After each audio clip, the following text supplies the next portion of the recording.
warm welcome to everyone present here this evening. I want to thank our group leader, our team leader, Professor Akin Odebunmi, who has put this together, and we appreciate his leadership that he provides. I'd also like to say a big welcome to colleagues, professors, and colleagues from Ghana, from Kenya, from Cameroon, if they're here, and to everyone who have made it a point of duty to be here this evening. We would not have a good time here without you. Without further ado, I'd like to introduce us to what we have for this evening. And like Dr. Simeon Ajiboye mentioned, it is My Scholarship Series. And what we do here in this particular series is that we have the opportunity of listening to an established scholar. Sometimes you have budding scholars come discuss their scholarship. They tell us what they've done, how they've done it, and what it does is that it offers to us benefits in two ways. The first is that the scholars have the opportunity to talk about the strictly academic aspects of their career, and they get to obtain immediate feedback from the audience. And the audience on their part are able to gain clear and direct entry into the academic world of scholars and expectedly pick up career enhancing and useful insights from the encounters we have with the scholars who have come to the program. So today we have the opportunity of hearing firsthand from an amiable intellectual whose scholarship work and engagement spans over 40 years. This person is none other than Professor Adeleke Fakoya. I'll read a bio on him before I yield the floor to him. And let me mention that when I got his bio, I was wondering, how do I summarize a 14-page CV? Where do I even start from? So I've tried to just pull a few points from here and there, and then I'll just read this out to us. Professor Adeleke Fakoya was born in Agege, Lagos, in April 1961. His education from secondary school to university and postgraduate studies took him from Shagamu to Ibadan, to Lagos, and then back to Ibadan. His BA he received from the University of Lagos in 1982. His MA he got at the University of Lagos in 1985, and his PhD was at the University of Ibadan in 1999. He started his academic career at the University of Lagos as a graduate assistant in 1982, and he rose through the ranks to become a professor of English language. Professor Adeleke Fakoya's research interests include digital discourse analysis, business and official communication, conversational analysis, discourse analysis, educational linguistics, general and applied linguistics, and the pragmatics of the Yoruba tongue. In pursuit of these interests, he has published over 35 articles in academic journals.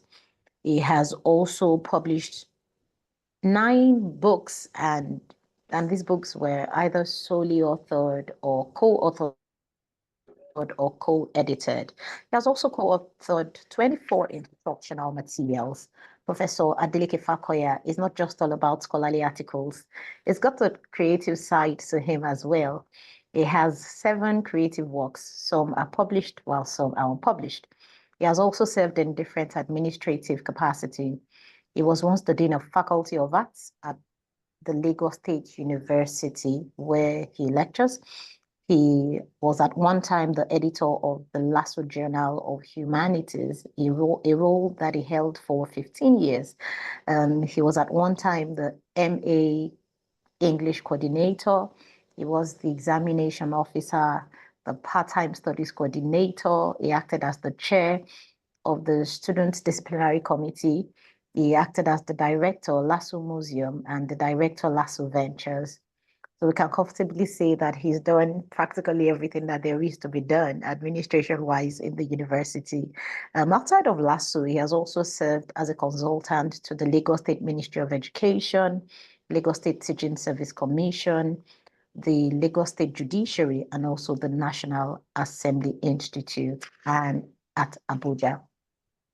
Ladies and gentlemen, I present to you Professor Adeleke Fakoya. You're welcome, Professor Fakoya. It's good to have you here, sir. Thank you very much. Thank you, sir. So today we'd like you to tell us about your academic journey. We'd like you to tell us about what inspired you to pursue a career in the academia, the key milestones in your academic journey, and how your postgraduate studies experiences shaped your career path. We also like to know about your core areas of research, the analytical approaches you have used in your research, the scholars and theorists that have influenced your research, and what theories you have put forth. And generally, just give us an insight into what your career in the academia has been like. So I'll leave you to take us on this journey for the next 30 minutes thereabout. So thank you very much, sir. Please let's welcome Professor Fakoya. Thank you, sir. Thank you so much, Dr. Adeleke. First things first, I am very happy to be invited to this session. This is the first time I've been on this kind of program that's organized by Plan. And honestly speaking, I feel highly honored to be here. So first things first, I want you to know that I'm not here to advertise myself, but I'm here not only to talk a little about myself, but largely to learn a number of things. There could be things that maybe I am yet to learn. I'm very open. I'm ready to receive instruction from experts who are here. I don't believe that I know everything, right? So I would like to learn from as many people as possible. My academic journey, just like anybody here in Nigeria, you have your parents pointing out the number of strengths that you have. Okay, whether you are aware of these strengths or not, your parents are the first very first to notice that maybe you are good at argumentation, you're good at speaking, you're good at presenting things clearly, and so on. So my parents are actually the people that enabled me to know that maybe I could perform very well in this foreign language that we have as our national language in Nigeria. So they sent us to school, me and my brothers and sisters, and so on. And that was that. So 1977, I took my advanced level studies at the Polytechnic Ibadan, just as you read out. Okay? And then eventually I settled for, well, I wanted to study mass communications in Unilag. At that time, we used points. So to study mass comm in Unilag at that time, you would need to have 12 points. Unfortunately, I had only 10 points. And so with those 10 points, I was able to be admitted to study English at the University of Lagos. And by the end of my studentship for the undergraduate studies, I was one of the best 2 students. All right, we graduated with second class upper, quite all right, yes. And then I think they said then that no Nigerian could have a first class in English because of the dialect, sorry, because of the accent. The accent would betray you. So you would not be able to speak as any native speaker. That was the conception or misconception at that time. So you would be marked, well, you wouldn't be given a first class because you couldn't talk. You wouldn't be able to write like any native speaker of English. So I was one of the first 2, I was one of 2 people that Unilag thought could be given a second class second class upper division. So then they retained us as graduate assistants. So they didn't allow us to go and do our NYSC where everybody else had gone. So we spent that time at the university. And then the experience was thrilling. We thought it was quite an honor that students just about 3 days ago are now teachers in the same university. That sort of encouraged us, that's me and my partner, right? Particularly me now, to go on for a master's degree and then later to be registered for a PhD and so on. So one of the things I see here is that I was trained by the best. The best in this case were people like Professor Funsho Akere Atinela, like Professor Adeleke Fakoya. I think he's the Vice Chancellor, or maybe retired Vice Chancellor of one university in Ghana now. Professor Adetubo, Professor Rubetin, Professor Awunusi, Professor Clark. And these are very great names, even like that I'm just dropping. Well, I'm not just dropping their names. I am telling you about the impact that they had on my education at that little humble beginning of mine. And then I crossed over to LASU in 1986. By then, I think I had my feet firmly planted in academia. I really wanted to excel, so I went as far as registering for a PhD with the help of the Vice Chancellor at that time, one Professor Odebunmi. He's dead now, but his memory can never be erased.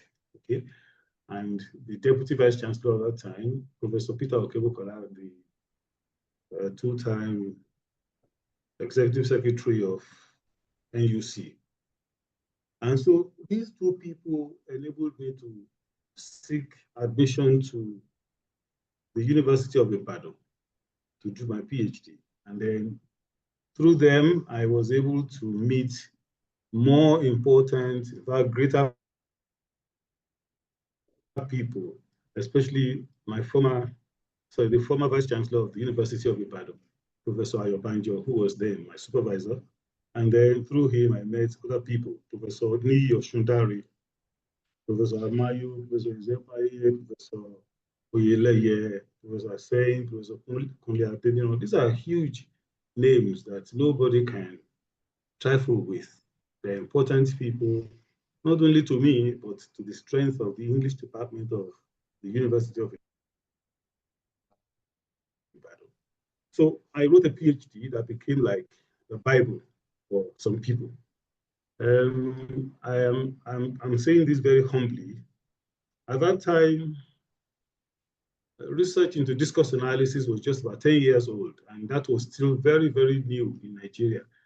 And by the time I was doing my own thesis, there had been only two theses written on only two people who had worked on discourse analysis. The first person was one Dr. Femi Akin, a professor, and he's dead now. And then another person who's a professor now, Muji Olateju of OAU, Obafemi Awolowo University. And then I was third. And I put in everything I got, even though materials were very few at that time. So, but what I did was impressive to the point that anybody who wanted to write on discourse analysis at that time was always referred to either my thesis or to me. And so that's about the theme of my academic at that time. So after that, I started writing for publication. I went to conferences, I went to workshops and so on. And then by the grace of God, a lot of people who had read my work, who had heard about me and so on. So today, I'm a professor of English. But then when I called myself professor of English, or anybody at all, professor of anything, professor of English, professor of engineering and so on, my first question is to question my scholarship, to question that other person's scholarship. And I don't ask, to their faces, like, you are a professor of what? I just ask myself, Fakoya, you are a professor of English. What does that mean? And for me, it means that you have to be a professor of everything, all right, that is studied in that discipline. For instance, if you say you are a professor of phonology, or professor of pragmatics. Is that all you know? That shouldn't be. You can't be a professor of English and then know only a marginal aspect of phonology, or maybe a marginal aspect of morphology or semantics and so on. No, there should be a kind of canvas on which, if points are made, you should be able to connect all the points or be the connection between the points. So if, for instance, I call myself a professor of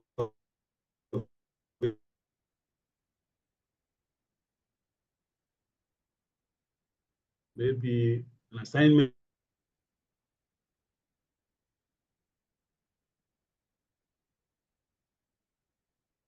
my professorship should be called into question. The same thing if you say you're a professor of engineering, let's say mechanical engineering, you're driving and your car stops somewhere. You know all about pistons, all about transmission, all about combustion, etc. But here you are, you're waiting for Raufu, who perhaps didn't even have primary education. And you're waiting for him to come and fix your car. That's quite a shame. And that is the kind of scholarship that I do not want any of us, right, to claim that they have. So if you're a professor of English, let us say you worked on pragmatics. There's nothing says you cannot teach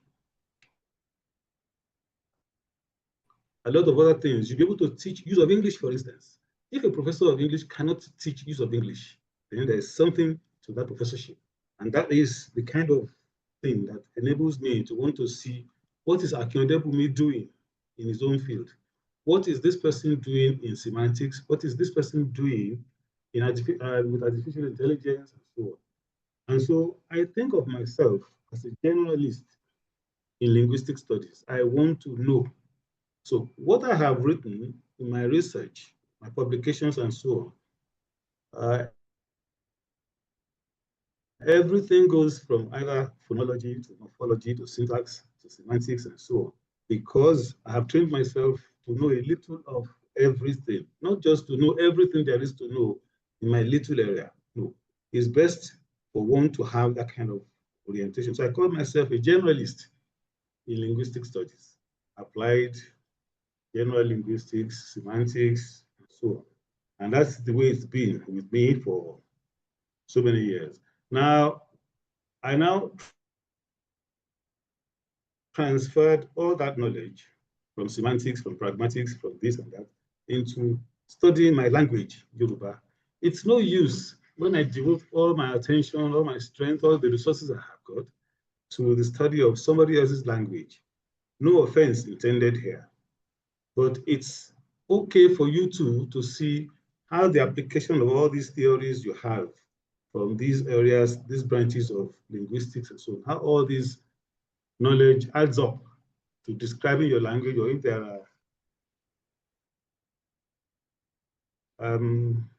are spaces to be filled and so on. So that's the way it is with me and my research. Central methodological and analytical approaches across my major research or publications or projects. My research is essentially to a descriptive analysis is simple. It may be a bit short-sighted, it may be a bit, I don't know, maybe unacceptable to other people, but I don't really think that human linguistic behavior can be statistically or quantitatively mapped. The fact that 5% or 10% of the people do something doesn't mean that that figure amounts to much. Unless perhaps maybe in medicine, you want to test the efficacy of a new drug. Now you have 10% of these people and so on, no problem. But in English studies, I do not think that excessive quantitative analysis will amount to much. For me, I've just been doing descriptive analysis mostly. But then I've relied on many theories which sometimes are overlooked within the major theories we are substantially exposed to. I'm excessively, I can say that, I'm excessively fascinated by the approaches of conversation analysis, of ethnography, of ethnography, of CDA, of text linguistics, right? Which overtly clearly describe linguistic behavior. And then I can ask you, gentlemen and ladies and gentlemen, I can ask you to do a simple thing. If you're using ChatGPT, I will come to discuss that later. Okay? I just want us to know that there are some things that we're not getting right in our analysis and so on. So you can use ChatGPT, everybody, find out the theories within your favorite branch of linguistics. For instance, if you are in pragmatics, how many theories within pragmatics do you know? If you're in sociolinguistics, what are the theories within sociolinguistics? And so a lot of us don't know that there are so many theories encoded under what we call sociolinguistic studies, right? And we do the same thing. We pass on that kind of insufficient information or knowledge to our students, which is not a good practice. By doing that continually, what we do is we're eroding essential knowledge, and we're taking a lot of things away from our students. And that's that. So when you find out the kind of studies you have within Chomsky linguistics, the kind of theories you have within lexicology, and so on, we'll be able to describe our data better. We'll be able to relate fact to analysis and so on. Significant findings or contributions I've made in my field. I am not talking for everybody who has done anything in my field, but I can say that in my own little way, I have done the following. I found out the following. For instance, I know that the dialect of English we call Nigerian English is still in need of proper standardization. We have not got there yet because scholars that matter don't come out to say something. And then we have budding scholars who do not know what is what yet. And so what they think should be included in what we call Nigerian English is the kind of thing that, so eventually you have a mishmash of ideas here and there, leading to inconclusive characterization of the dialect called Nigerian English. Number two, I know that the English language is like the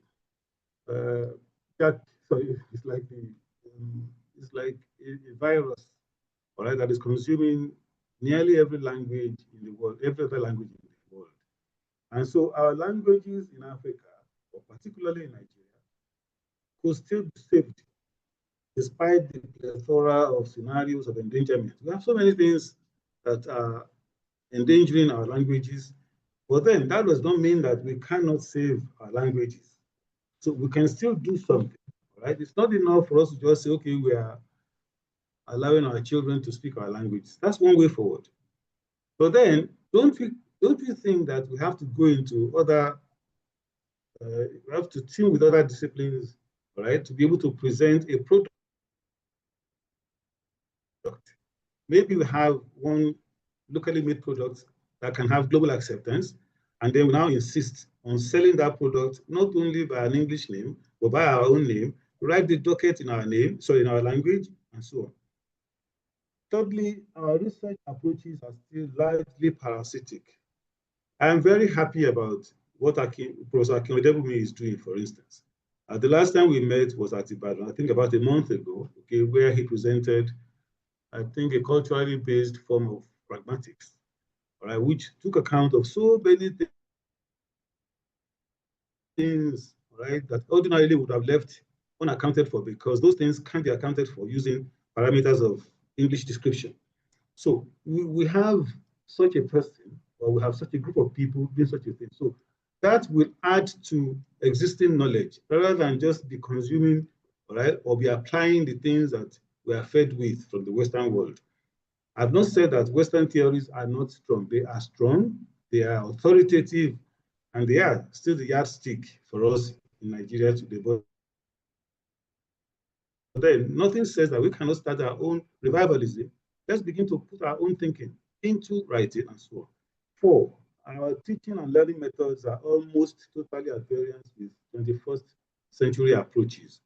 Many of the teachers we have in our classrooms, many of the students we have in our classrooms, Okay? The teachers don't understand the students don't understand the teachers either. And that's quite a problem. So our teachers need to know things about learning management systems, LMS. But then let's just say, generally speaking, our teachers need to know that, if you allow me to quickly read something, they need to know that 21st century learning and teaching, okay, a convergence of digital technologies, pedagogical innovation, and shifting learner needs. Teachers need to know that things are not the same way as they were. This is 2025. You cannot teach in 2025 the way people were teaching in 1925. So a whole 100 years, okay, is enough to let us know that things have changed. Number two, we have learning management systems. If you Google that, you will find out what things are under that kind of title. Our teachers need to know how to use video conferencing and how to adopt virtual classrooms. We need interactive and collaborative tools, okay? We need to teach our students how to create content and then how to curate tools as well. So we need content creation and curation tools. We need to see how we can infuse our work, teaching, and then the other part of it, learning, with artificial intelligence and adaptive learning. There are so many things wrong with our teaching and learning, such that it has become boring, especially for those who have been old enough to take an adventure into 21st century practice of teaching, of learning, and so on. Our students need to be taught some project and time management issues. Okay, so there are tools that teach all these things. So in sum, what we need to know is that 21st century tertiary teaching, for instance, is no longer confined to lecture halls and textbooks. These days, we need to know that it is multimodal, okay? It is tech integrated and largely student-centered. A teacher that doesn't know this may not be working within the confines of 21st century teaching and learning. And so, before you start any course, I believe that the first day you enter a classroom to teach, whether it is psycholinguistics or Chomskyan linguistics or text linguistics, anything you are teaching, let the student know what you can ask. What do you think is the social or personal or professional value or significance of studying this course? So when the student knows that they can do something with what you are teaching them, believe me, it is possible for us to achieve greater results in class, and that's the and so on. So our teaching and learning methods must be in conformity with 21st century approaches. Every one of us needs to infuse relevance into our research. So how can we diversify? If you leave the classroom, you know, of course, that the people you meet in town would not need to hear you the way your students hear you in class. So I believe that every one of us needs to find a way of incorporating, okay, people who are not in that class. For instance, how can a banker receive help from the professor of pragmatics, for instance? So this leads me to say, for instance, that there's a need for us to have intersections with other areas or disciplines. For instance, everybody here may have heard about digital humanities. Besides digital humanities, there are other intersections between the humanities and other areas of other disciplines. So I'm thinking, for instance, that why can't we, as a department of English or linguistics or a faculty of humanities, why can't we incorporate courses like medical humanities in our studies? Why can't we have a curriculum for environmental humanities, health humanities, neuro humanities, legal humanities, urban humanities, techno humanities, energy humanities, food humanities, critical infrastructure studies, space humanities, security humanities, queer and trans humanities, speculative and future humanities. These are all new areas, okay, by which our students can be oriented properly into their society to see what they can do, apart from just studying in the classroom, okay? So we don't need to wait for history. We don't need to wait for geography to start it. We don't need to wait for mathematics to start it. The humanities, linguistics can start it. How can linguistics benefit, for instance, sufferers of dementia or Alzheimer's disease and so on? These are intersections between linguistics and maybe the neurosciences and so on. So we need such things to take us away from the usual, the beaten paths of scholarship. We know linguistics already. We know pragmatics already. We know sociolinguistics. We know morphology and so on. How does morphology mean anything, okay, to other people? And we should take that very seriously. Then we should endeavor to go one further. When you are choosing a theory to do your research, one of the things I have done, okay, is to ask myself, is this theory still valid? All right. If we say, for instance, you're looking at linguistic relativity by Sapir-Whorf, or the Sapir-Whorf hypothesis, for instance, has it been refuted? You need to know, so that if your work goes abroad, you will not throw it to the trash bin, because you'll be using an up-ended theory to describe things that could be described by other approaches. Does this theory still have its cutting edge? Is it still relevant? Okay? Are there emergent theories? There should be there are new theories every time. So have you found out if there are emergent theories? All right. I'm not going to be paid by Akin Odebunmi for saying this again, but Akin Odebunmi has cultural pragmatics or something like that now. Okay. Can't we have the same thing for semantics, for phonology, and so on? Do we need to look at phonology only from what the Western theorists have given us? Are we only good at applying, adopting, or adapting these theories? These are radical views, yes, but this radicalism is what we need. Otherwise, we will not move forward.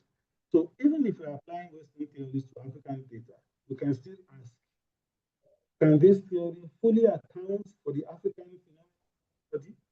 If you are studying market people here in Nigeria, how they negotiate prices, right? The stages of interaction between the buyer and the seller. At what point does X happen? At what point does the person pay? This is not going to be the same thing in the established shops like you have in the US or in the UK and so on, because prices are fixed there. In our markets here, prices are not fixed. Prices are negotiated and so on. So the approach you're using, does it offer you enough for you to know that this is how we do it in Africa? That's number one. Number two is, even if we're using the Western theory, let's say, for instance, we're looking at figures of speech. Is it possible for us to get all the illustrations of figures of speech, whether it is going to be irony or simile or synecdoche, or can we get all of them illustrated using only African literary writings? When we begin to think like this, then we are coming of age. Okay. So my studies and findings have not been limited to journals and conferences. No, I have written, in addition to journal publications, I've written a lot of commissioned texts for training programs. And these training programs I have done for some state governments in Nigeria, just as you heard earlier. Okay. And there are just so many like that. So if we look at all these things, we find that to be a composite researcher or scholar, I'm not calling myself that. No, I'm not saying I'm composite. I'm not saying I'm representative and so on. But for us to do our work very well, to become outstanding as we dream to be, okay, we need to do all these simple things. We need to ask questions. We need to refute certain provisions and so on. I think there are just 2 or 3 things I've not attended to here. Could you mention some of the key theorists that have influenced? I said it earlier, okay, my work has been largely descriptive, and therefore I've, depending on what I'm looking at, for instance, I have found that to describe interaction, maybe on TV, for instance, I would rely on conversation analysis or ethnomethodology, right? To describe issues on social media, for instance, I might find myself aligning with ethnography, all right, which is like doing ethnography. Ethnography takes the thing away. It's just about the same kind of things, but then it takes it into a new realm. And then there are so many things there. The stylistic additions we have to communication, for instance, using emojis, emoticons, GIFs, memes, etc. Those things were not there before the emergence of social media. But then, with their arrival, we find that our communication is richer. And then I look at how our students these days incorporate informal things in their formal writing, especially in answers. So I'm looking at how they tend to informalize their answers, their writings, and so. There are so many colloquialisms, yes. So the colloquialization of answers, of formal things. Many of our students cannot write. They can't write. And so my findings are, they include, for instance, like our students have different pathologies, and then our teachers too also have their own pathologies. Some teachers do not read, and therefore they can't write well, they can't teach well. A lot of teachers have some kind of narcissism. They can always ask their students, have you read my book? Have you read my thesis? Have you read the article I wrote? And so on. And that's all there is to them. They cannot cite other people, okay, who may have written something better than they have written, okay? And so that narcissism destroys their scholarship, and they are not aware of it. Our students too have a set of pathologies. So where do we help one another? Where do we help our teachers? Where do we help our students? So a lot still needs to be done. But everything comes to you being frank enough to ask yourself, what are the available digital tools in the 21st century I can use to teach more effectively, or to enable my students to learn better than they're learning now? Mention some of the theoretic tenets, principles, and how to apply them to data and so on. I've said that one way or another already. And so to allow some time for questions, I think once again, I thank you for this. Thank you very much, Professor Adeleke Fakoya. Can I please ask that we mute ourselves? For those people who don't have their mics muted, please mute yourselves. Thank you. Thank you very much, Prof. It was wonderful listening to you as always. I met Professor Adeleke Fakoya in the early 2000s at a conference, ESAN conference actually, at the Covenant University. And shortly after, he was very helpful in pointing me in the way to go as it relates to materials and things like that. So he is one scholar who is truly interested in the growth of younger scholars, and we appreciate you. Thank you so much, sir. I'd like to recognize the presence of the PRAN president. He's my principal in PRAN, Professor Pius Ahimen. Thank you for being here. PRAN, please. We don't know PRAN. Could you tell us? Okay. So that's the PRAN is the Pragmatic Association of Nigeria. So thank you, Professor Simeon, for being here. If you're still on the call, can you just say one or two things, if you'd like to, sir? Well, thank you, Dr. Tomi Adeoti. I also want to thank my boss, Professor Akin Odebunmi, and of course, my big boss, Professor Fakoya. Fakoya is my big boss here in LASU. So I'm not surprised at you know the way he spoke this evening. That's the stuff he's made of. He's one of those who taught me, and I'm happy others are they have the privilege to also taste the stuff he's made of this evening, courtesy of this program. So, and I'm happy to be here. So thank you very much. I enjoyed everything he said. I enjoyed everything. Thank you so much. Thank you. Thank you so much, Prof. Thank you. I'd also like to recognize the presence of Professor Helga. He is the secretary of the Africa Pragmatics Association, APRA, and he's also the editor-in-chief of the Journal of Pragmatics. Professor Helga, thank you for attending our meeting this evening. If you'd like to say one or two things about the session before we move on. Thank you. I would like to, I'm so happy that the professor who just spoke went into Yoruba. Do you see?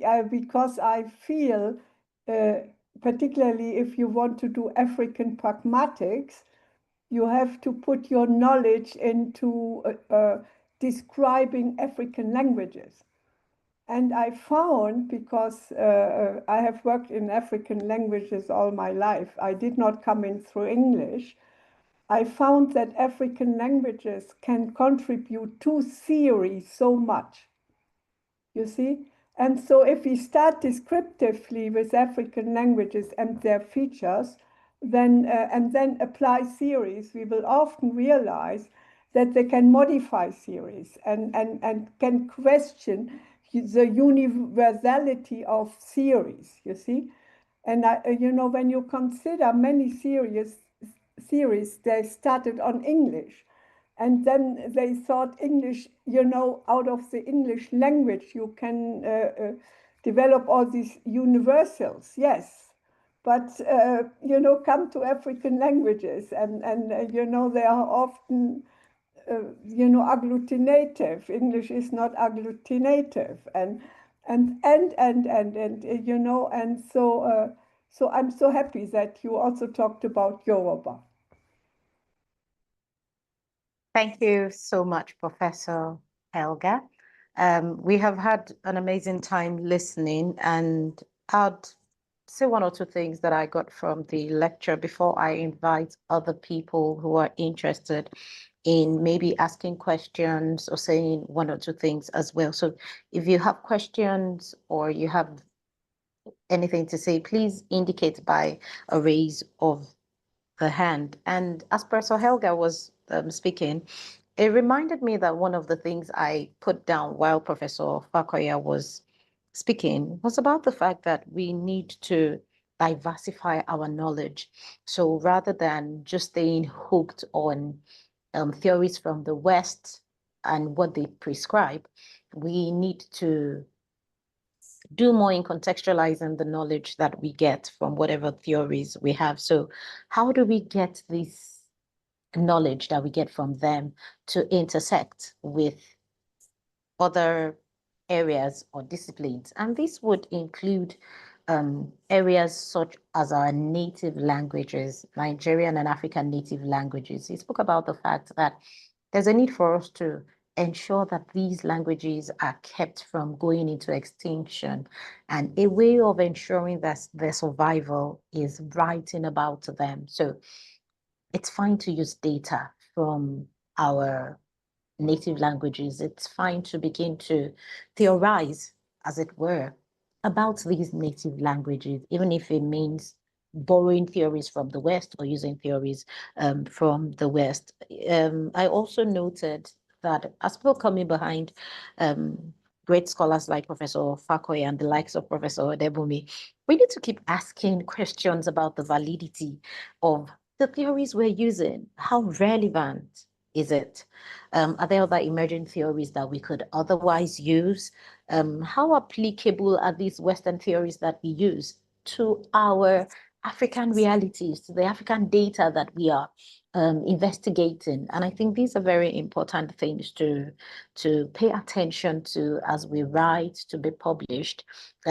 Yes, sometimes we are saying that if we write using African theories or relating to Africa, we might not get published in the West. But again, if we have done something good, if we've done something novel, if we've done something worth the read, as it were, I'm sure that we will always find a way to get published. So thank you so much once again, Professor Adeleke Fakoya, for opening our eyes to these things.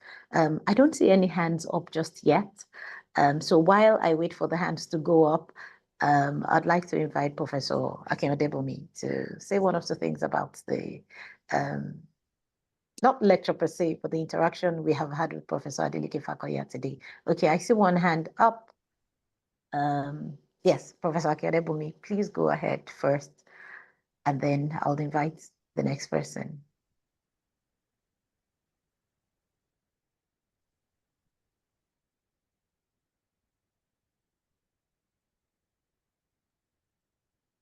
Prof, if you can hear me, you have the floor, sir. Professor Akin Odebunmi.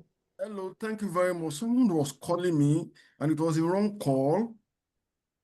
And I told him to stop calling. He kept calling. Could you hear me, please? Sorry about Yes. that, Prof. Yes, we can hear you now. Okay, first,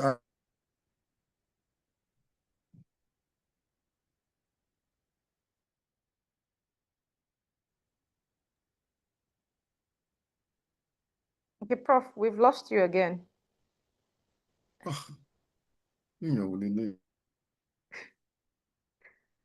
Okay, we can hear you now, sir. Could you hear me? Yes. Yes, now we can, sir. Yeah, because the man just kept calling. And I told him he's saying Salam Alaikum. I think he's one man from a market. It's a wrong number. And he kept calling. So, well, I was saying that first, I appreciate Oga for this very beautiful talk he gave.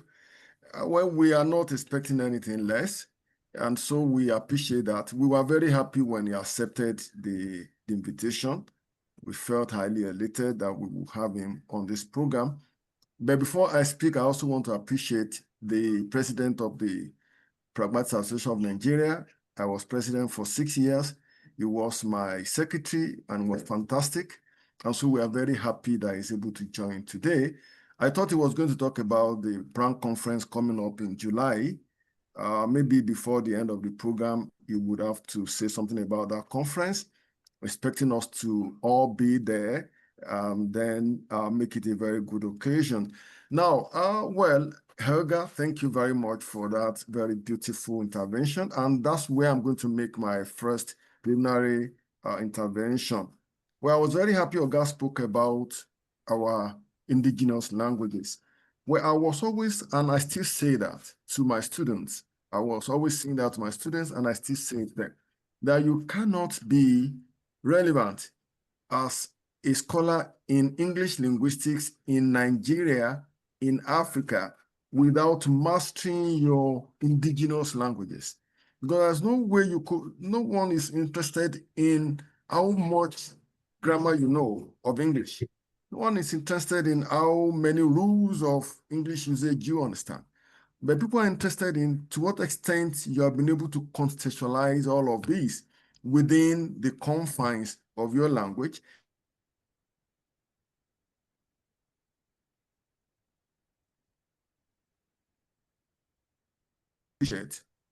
And of course, in some of my research too, I've done quite a lot of that.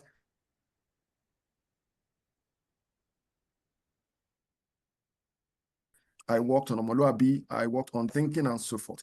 And of course, I like the way Oga spoke about is methodological approaches. You have to ask a lot of questions.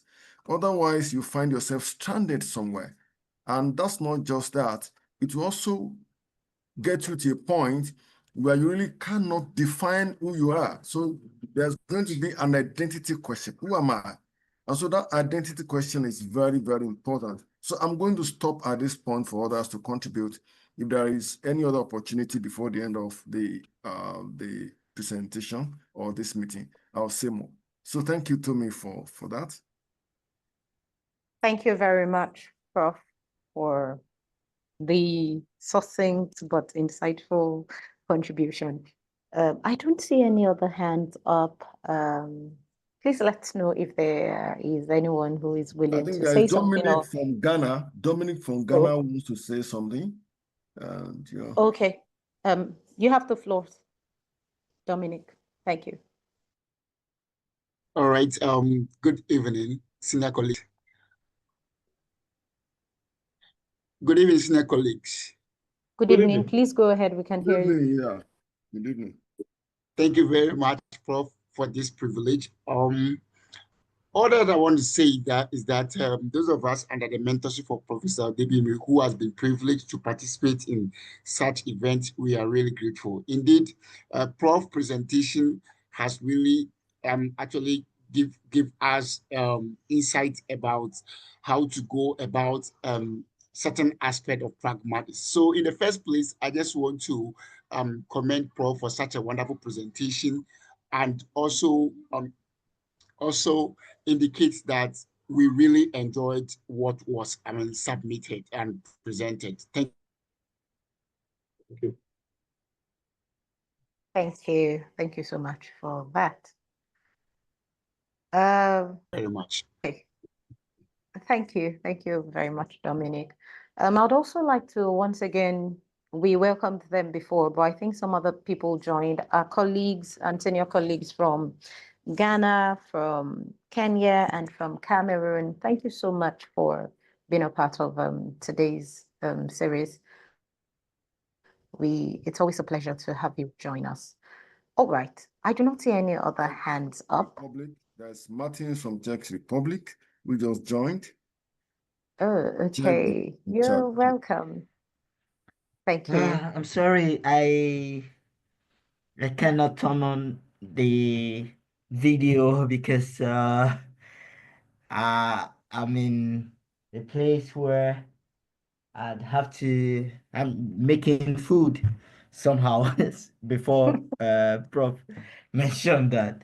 So I really enjoyed the evening because at some point I wanted to see such links between pragmatics and literary studies where I have been conducting my research. And Professor Fakoya, in fact, it was the name that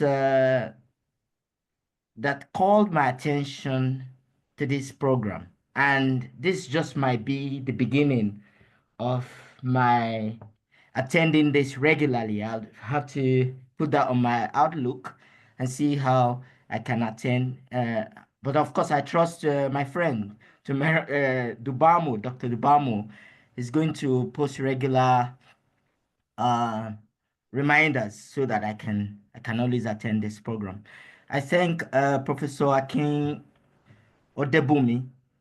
He's he, my teacher in the University of Ibadan.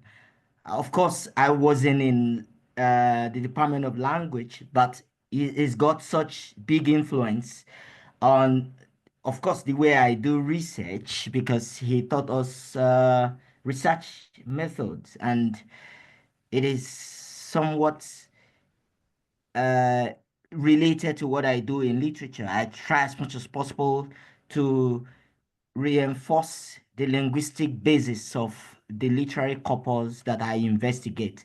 So some of the things he taught us at the master's level in UI, I find them, universally applicable. And so I thank Prof for for picking on me. I was trying to hide. I wasn't going to talk, but I was going to share my my my assessment of the program, or probably my comment on the program, with my friend Obama. Now that I have been caught, I decided to chip in a few things. Thank you, Prof. And I enjoyed the evening. Thank you. Welcome. Thank you so much. All right. In the absence of any other comments or questions, I'd like to once again invite Professor Akin Odebunmi to say a few words as we wrap up the program for this evening. Thank you very much, Prof. MC, I thought Balga said he will give me the opportunity to speak. Yeah, please just go ahead. Sorry about that, Prof. Please go ahead. But we can't see your face, can we? Yes, you can. Okay. All right. All right. Let's We have to see your face, the face of my president. Okay. I guess you can see it now. Yeah, please. Yeah. Good. Thank you, my big boss, for the privilege to speak on the forthcoming conference. It is the 8th Pragmatics Conference. It's an international conference and workshop, and it's coming up at the Lagos State University between 21st and 24th of July this year. I want to invite everyone. It's going to be very exciting because our conference is actually unique. The Conference of the Pragmatics Association of Nigeria is very, very unique. We have, very stimulating activities like the plenaries. We have the parallel sessions, and then we have symposium. We have workshops and brainstorming sessions. We even have interactive sessions, of course, for PG students where they are mentored. If you're a PG student and you have problems with your thesis, just come. And there are experts, there are senior colleagues who will mentor you. And we also have undergraduate training, So come with your undergraduate students. The conference is really, really, really loaded. It's loaded. And I can assure you that if you come, you will really, really go back fulfilled. The mode of the conference is going to be both virtual and physical. So if you can make it to LASU, we'll really appreciate you. But if not, you can take advantage of the virtual opportunity. The submission of abstracts and registration is still ongoing, so you have the opportunity up till June 15th. And I tell you, it's going to be an exciting conference. The theme of the conference is Pragmatics of Existence.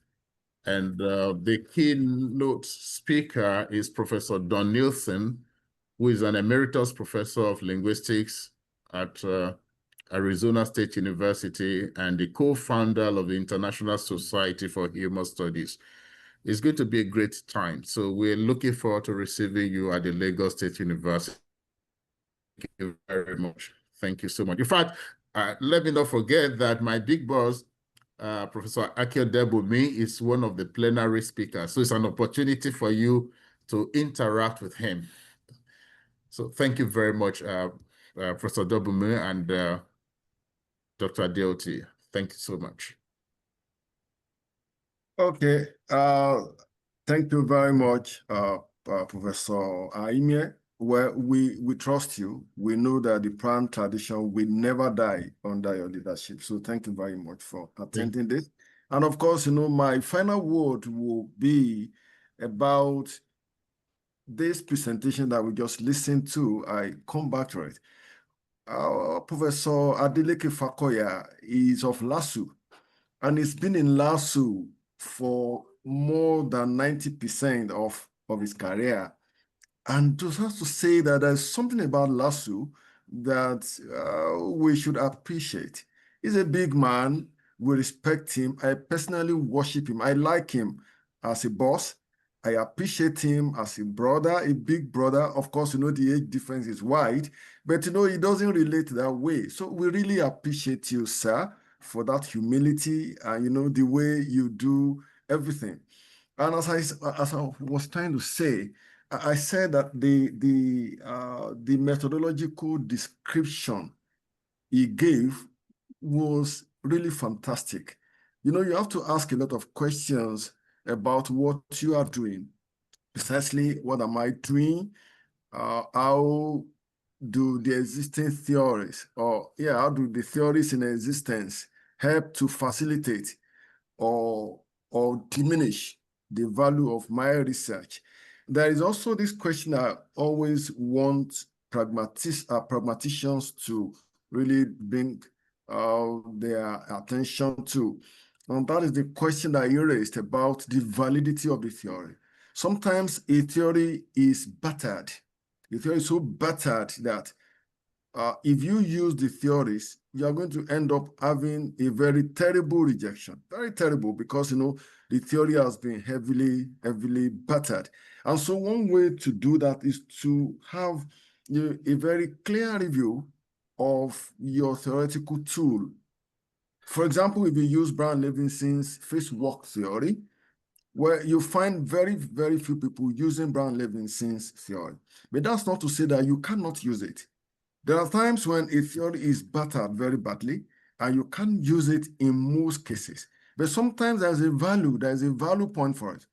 For example, if you are using Brown-Levinson for insults and offensiveness, you will have no problem with that, except for the fact that it doesn't have a discursive angle. And so that's to say that if you're interested in how people negotiate meaning, in spite of the insult that you have that the theory could handle, you still cannot use it solely because it's not going to enable you to handle the discursivity, the negotiation of the meanings that people have. And so you have to look for the theory that will fit well with whatever agenda you have. So it's about your research agenda. It's about how you could achieve the agenda, how you could achieve the goal of your research. And this is all of these have been well presented by the boss. And I particularly like the way he brought in our calling as a pragmatician. I'm a pragmatician by professional specialization, but I'm a linguist essentially. And so that's to say that I should be able to teach all courses, most courses in linguistics, if not all. I taught syntax in UI. I taught social linguistics. I taught English in Nigeria. I teach all of these courses. But if you have experts and they're available to teach them, you don't have to. But when they are not available, you have to be able to teach them. And so the fact that I do pragmatics and discourse analysis as my core professional calling things will not mean that I will not be able to teach all these courses. And so you have to also be up to date in the way you teach. It is not just to be up to date in the way you do your research. So it's really loaded, and we are very sure that since this will go onto the website of PragmaticPoint, everybody will have access to it. But finally, I want to say, as I always say, that this is not an association. This is a study group where people come together to discuss pragmatics, discuss analysis, related disciplines, and research in general. And that's why we always emphasize the fact that you have to belong to an association and then come to PragmaticPoint to benefit. We don't charge anyone. You don't have to pay anything. If we have to pay for our website, we ask people to contribute if they have. If they don't, we don't have any problem with that. Some of us will come together and contribute the money and pay for the website. Nobody pays anything because you have to pay to your associations and not to PragmaticPoint. So on this note, I'll say it's been it's a really fulfilled time for me. I expected the excellence and I got it. And of course, I always want to appreciate the officers starting from Ruth. Ruth couldn't be here because Ruth has another engagement somewhere else. Ruth is supposed to anchor this, being that which relates to engaging issues outside of core research. If it were to be issues within core research, then to be the director of research, which will be, and that will be Tomi Adeoti, but Tomi had to step in to do that. We have the coordinator, Dr. Simeon Ajiboye. We have his assistant, Dr. Tomere Dubamo. We have the director of research, Dr. Tomi Adeoti. And then we have the ICT director, and that is the big man from the United States. But I know he's also doing a good job for PRAN. But you know, my president in PRAN, you don't mind us also using James in APRA. James is doing wonders for us also in APRA. So James is all over. He's in the US, he's in Nigeria, he's in Africa, everywhere. And he's doing a very good job everywhere. And so James, we thank you for this.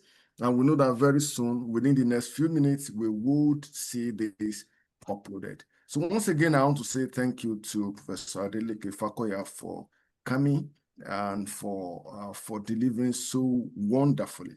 But we would like to listen to you if you'd like to say your final word, and then we can have the appreciation by Tomere Dubamo, and then we close this meeting. So Oga, please, if you'd like to say a few words in finalizing your presentation. Thank you. Thank you so much. Am I on? Yes, sir, you are Yes, on. sir, we can hear you. Thank you. It's just about ChatGPT or other artificial intelligence tools.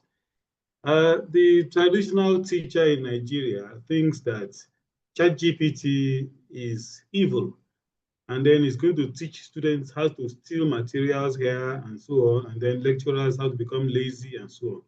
But that is totally wrong. You are misunderstanding the entire purpose of that AI tool called ChatGPT. If you have a course assigned to you, let us say principles of linear phonology, do you know what you need to teach there? All right. The simple description that you have in your course book, this course is going to teach how phonology is different from phonetics and so on. That is not enough. ChatGPT can give you some kind of guideline as regards the contents of that course. For the studious teacher, you take these contents back to ChatGPT, all right?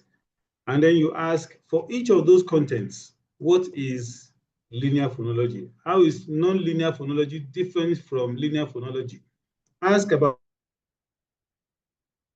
each of those things and download for your use. It will guide your understanding of that field, and you can do it for every field available. So where problem arises is if you now give a task to your students, like let's say an assignment, and then every one of them now visits ChatGPT or consults it, and then they just copy and paste and submit to you. The moment you see that, you know that these are lazy students, and then you penalize them accordingly. But to say that you will not use ChatGPT just because it enhances laziness, it encourages slothfulness, and so on, I think that's missing the point of the AI tool. On the other hand, how much can you depend on? How much of your knowledge can you depend on? How much do you know? Do you know as much as ChatGPT? ChatGPT will give you almost 100 times more than you think you know about this thing. So it's left to us to know that the 21st century is not a period of laziness, especially in regard to information and knowledge and understanding. There's a need for us to consult a higher order arrangement, which is called artificial intelligence. And then it has various tools that you can use to enhance teaching and learning. That's number one. Number two, a lot of the teachers we have these days do not know the meaning of inclusive classrooms. Gone are the days where teachers just lump students together, and then some students will now be regarded as maybe failures in regard to perhaps their physical looks or their physiological defects and so on. Today, every classroom is inclusive or expectedly inclusive. There's a need for us to have teaching styles that accommodate every learning style. If you have 30 students in your class, you can be sure that you have as many as 10 different learning styles. And therefore, you have to devise teaching styles, teaching strategies that can take care of all those students. These are things that you can do apart from knowing phonology, knowing pragmatics, and so on. Know how to manage classrooms. Thank you very much, everybody, for this opportunity. It has enabled me to say the things that maybe have been in my mind, to tell my colleagues from time to time. And I look forward to one such opportunity again, maybe an open forum where I'll be able to contribute to what somebody else is presenting. I'm very happy. Thanks a lot to everybody who has made a comment about me and about my style. And I look forward to seeing you too in action. Good evening, everybody. Thank you very much. Dubamo? Thank you, Prof. Yeah. Thank you, Oga. We are really very grateful for all those who find time to attend this meeting. I can see here a number of eminent scholars. I can see Baba, Professor Yemi Ogunsiji is with us. We are very grateful. And we have Professor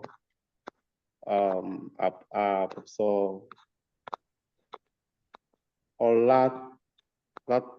I thought I saw a prof from OAU who was here. I think probably has left. But we are very grateful for all who have made it possible to have a wonderful time with our eminent professor from Lagos State University. Oga, we thank you and all members of this study group. This is going to be the only known study group that I'm aware of in Nigeria as far as studies in linguistics and applied linguistics, pragmatics generally is concerned. We are very grateful and we hope to see you in our next program, which will be floated on our platform. And we pray that the Almighty God will keep you until we meet again. Thank you so much. And we want to wish you a wonderful day ahead. Thank you very much. So bye-bye to everyone.